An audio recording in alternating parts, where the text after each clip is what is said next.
I didn't come from a farm background. I don't have a family farm, but I always wanted to own my own farm, and I wanted to make sure that I was able to implement managed grazing.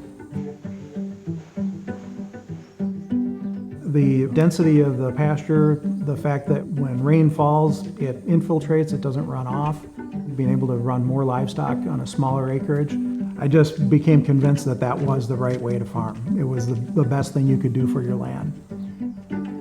I applied for EQIP funding to try to implement the plan. Wasn't selected for funding at that time.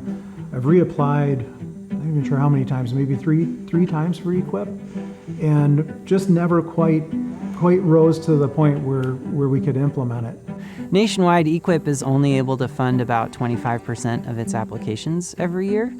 And so 3 out of 4 farmers who want to do conservation practices can't get the support that they need to be able to do them. So Paul applied a couple of times and didn't get funding. And then when the Inflation Reduction Act money came in, that provided $18 billion for conservation programs. Then all of a sudden there was money under the Regional Conservation Partnership Program grant. NRCS had his application on hand, and when they got that new pool of funding in, they were able to fund his project. Oh yeah, I was thrilled because, like I say, we'd been set stock grazing for a number of years.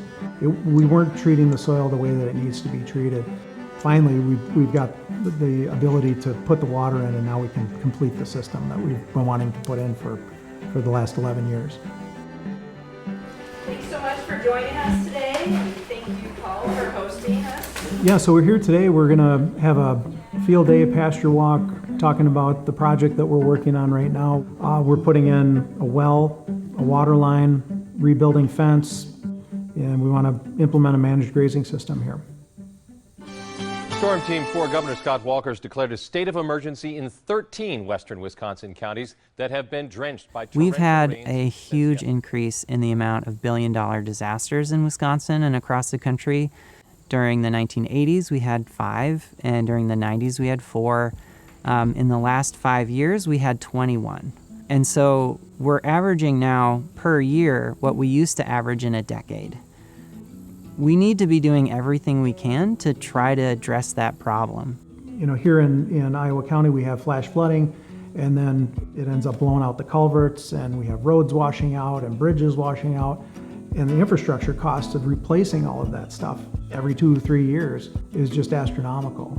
These hills really need to be in grass. And there's a societal benefit, I think, to that. It's the adage of an ounce of prevention is worth a pound of cure. And that couldn't be more true with funding conservation practices. Knowing that that dollar that's spent conserving that land or putting that land into perennial pasture is benefiting the farmer, but is also benefiting your local land base. And so it is a way to help keep the soil on the hillsides. It's the way to keep the water clean and really benefit your community and keep small farms and small communities thriving. I think we need to be able to incentivize farmers to implement these practices. I think a lot of them want to implement these practices. And the incentive can just be that little extra kicker that gets them over the hump, you know. What's important to understand is that farmers really care about taking care of the land. I think all of us that own land have